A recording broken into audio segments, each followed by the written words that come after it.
first thing that you're going to notice about this video is, Hannah, your hair is different. Yes, it is. It's definitely a different color. It may possibly be a little bit longer, but that's all I'm about to say on that subject. I'll let you fill those holes in yourself. So I've been thinking about different videos that I wanted to make and thinking about how school's about to start, summer's about to end, all that stuff. And then I decided that I just wanted to make a video that had nothing to do with anything, just kind of some recent thoughts that have been going on in my head. So I'm going to tell you a little story. So once upon a time, Hannah was an 8th grader, and she decided that she wanted to do theater in Wichita with a private children's theater company, and it was very intimidating for her. She was used to smaller places where she got lots of lead roles. Then she went into this other place where they were all these really good kids who knew how to sing and dance and act and were better than her. It was really intimidating, but she stuck with it, and she did her first show there called Once Upon a Mattress. And it was actually one of the best things she could have done, because she continued with this theater company and did a lot of shows with them and made a lot of really great friends. But she met one friend in particular, and that friend really is probably one of the best people that I have ever met in my entire life. Basically, I met this girl like maybe a week or so into rehearsals, and she just came up to me and she just introduced herself as like, "Hi, I noticed you're new. I wanted you to feel welcome with us and with this cast." And that's exactly how I felt after that was. I don't even really know what to say about this girl. Like, she I may have already said this, but she is like one of the best people that I have ever met, and I have no doubt in my head that she may be like the best person that I ever meet in my life, just because she was just this really special human being. She is literally made out of positivity, and of course, like any other person, she has her flaws, but most of her flaws I don't look at as flaws. Like, she's a very talkative human being. She can talk and talk and talk for ages, but instead of finding that bothersome, I found that comforting. Like, if I was in a mood where I was exhausted mentally or physically, she would just talk to me. Like, I didn't even have to try that hard, and I just felt it just gave me a nice feeling just being around her. She was always kind of like the mom of the group. She was always really concerned about if everybody was safe, if everybody was happy. And I made a lot of choices the last couple months that we were like around each other, because we don't go to school together. We really would only see each other on a normal basis, like at rehearsals, but I had to stop doing theater for a while because I had to work instead, and so I stopped seeing her on a normal basis. But some of the choices that I made when I was around her, she really didn't like. She really wasn't a fan of, but she didn't lecture me about it. She didn't get mad at me about it. She just said, "Hey, like, if you ever need me, I'm gonna be here." And there are not many people that I know in this world that are like that are like, "Hey, like, I don't like what you're doing, but I'm gonna support you." Like, I don't know, I respect that so much about her, and I think it shows a like strength. But anyway, the last show that I did with her, it took place on my birthday, and I wanted to talk about the best gift that I've ever gotten. And of course, she was the one who gave me this gift, but it's this box. And I know you're thinking, like, it's a box, like, nigga, it's a box. But, oh, I'm so sorry, I shouldn't say that, I'm white. But it's what's inside the box that matters. So this is the best gift that I have ever gotten. Letters. Open when I graduate. Open when you're angry at the world. Open when you're stressed out. Open when you need some motivation.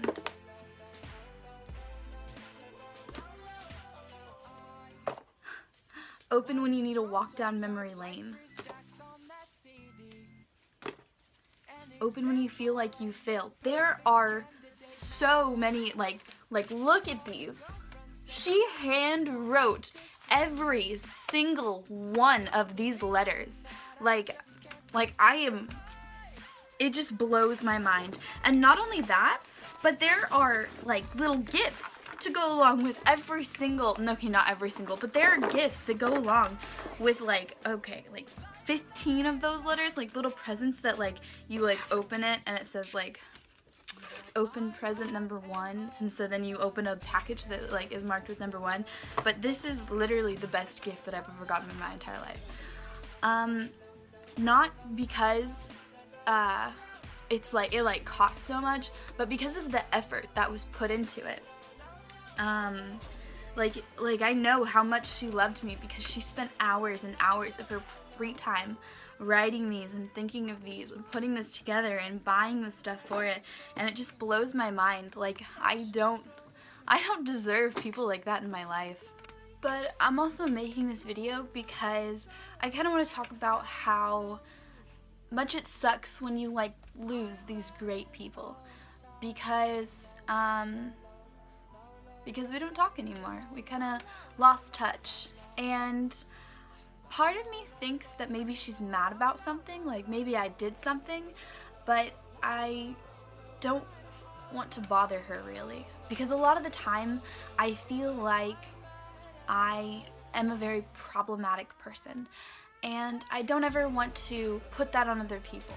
And if you're going to be friends with me, or if you're going to be in my life, then sometimes I can't help spreading the problems, you know, or venting to you, or sharing what's wrong and what's going on in my life, even though it makes me feel kind of guilty. Even if it's an irrational guilt, I often feel bad about bringing other people into this complicated web that is like in my mind all the time.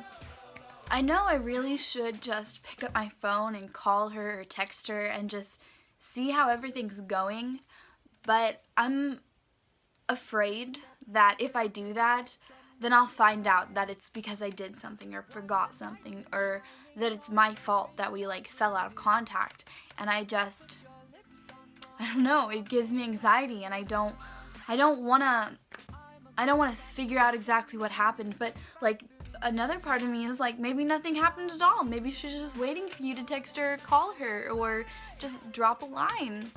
Like, I don't know.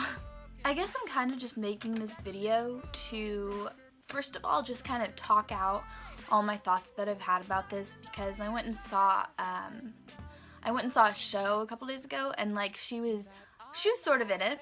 I saw her performing on stage, and I just got flooded with all of these memories, because I've had so many, I have so many memories performing with her, and it all just kind of hit me like, man, I miss this person. Like, I had this great person in my life, but I don't anymore, whether it be just naturally just kind of growing apart, kind of falling out of contact, or if I did something,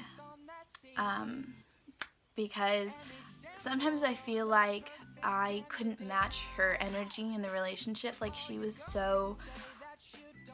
such a pure soul, and I'm not. Like, I'm a deeply flawed human being, and I guess in a way I didn't feel good enough to earn her friendship, because she was like she's just such a great person. Like, she gave me the best gift I've ever received. Like, she put her all into her true friendships, and I felt like I couldn't match it. And so a part of me is afraid to reach out to her, because I don't want that to be confirmed. Like, at least if I don't know that that's not the reason, then I can always have the hope that maybe it's not the reason. So yeah, for some reason I just felt the need to tell you about this great friendship that I used to have, and this amazing gift that she gave me.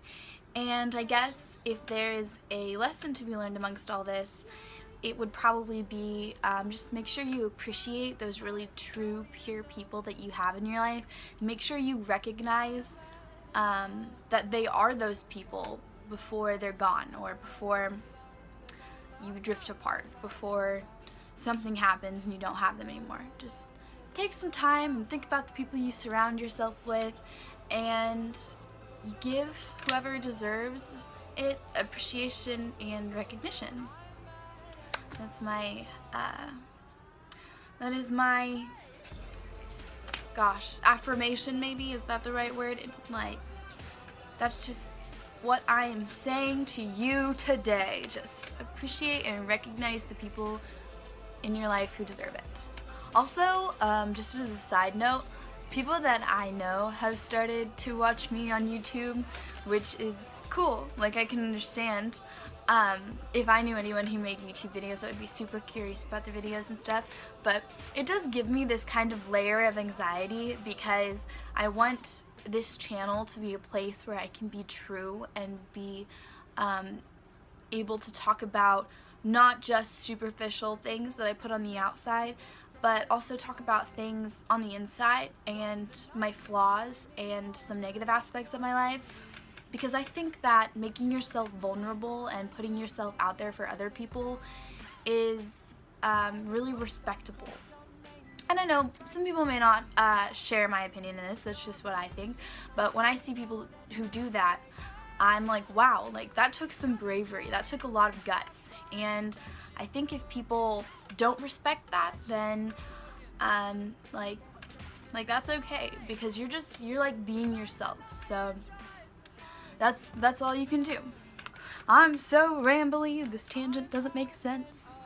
Basically, I think what I'm trying to say is, like, I put myself out there and I put my flaws out there in the hope that maybe I'll inspire other people to be like, hey, like, it's okay to accept yourself, even the bad parts of yourself, and to be proud of that and love yourself and be happy and spread positivity.